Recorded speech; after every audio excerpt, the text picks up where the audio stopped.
Hi, I'm Carly Lane and welcome to Agwa TV. Everyone Has a History is the name of a new 3-year strand at Agwa, focusing on powerful personal stories by artists told in visual media. You could say that these artworks, these stories that matter, just had to be told. In future years, we'll be looking globally and at non-Indigenous Australian artists, but we start proudly with the Indigenous voice. I've called part 1 of Everyone Has a History Plain Speak, and it's a key part of the Perth International Arts Festival in 2017. Change is all around us, and a lot of it concerns connecting with history and remaking the past. Here we are at a construction site of Perth's New Yagan Square, named after an Aboriginal leader who had to, dare to, speak out, plain speak. You could say that this construction represents progress, but it's also about reinterpreting history, creating identity, and forging new connections, all themes of my exhibition. Cloaking and masking is another theme of the show. Some of the works in the show that deal with masking and cloaking are by Bindi Chocka, Tony Albert, and Christopher Pease. Bindi Chocka's photographs speak directly to her experience as a fair-skinned Aboriginal person, whose identity is often challenged because she doesn't have dark skin. Tony Albert's 2 works talk about the idea of belonging. He offers 2 related narratives, one of having no sense of place and another about reclaiming his sense of place. Christopher Pease's work can be interpreted as an uncloaking, a coming out, a public announcement that where we are in suburban Perth is Noongar land. I really love the strength of this work, which says we are proud we have survived.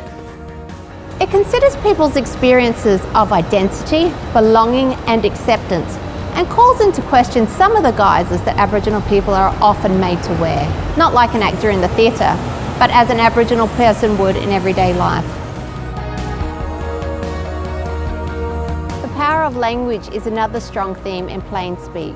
Some remarkable works that use text to communicate include those by Leslie Murray, Gordon Bennett and Brenda L Croft. Leslie Murray uses written words to frame her grandfather's life experience. The phrases black boy, black boxer and black soldier appear on her prints to point to some of her granddad's life stories. Brenda L Croft equally uses words to externalise some of the feelings and ideas she was processing after the death of family members in close succession.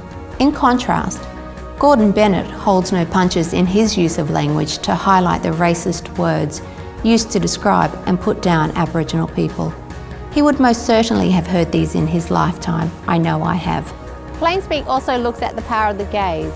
Gaze is a term social scientists use to describe the sorts of preset ideas that we used to see and engage with other people in the world. One work by Gordon Bennett and Eugene Carcesio shows the father of Aboriginal art, Albert Namatjira, in a prison cell visited by an angel.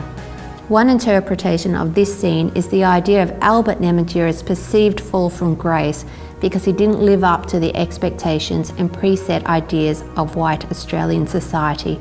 We're delighted to be a part of the next PF. Earlier we spoke to the director, Wendy Martin, about the partnership.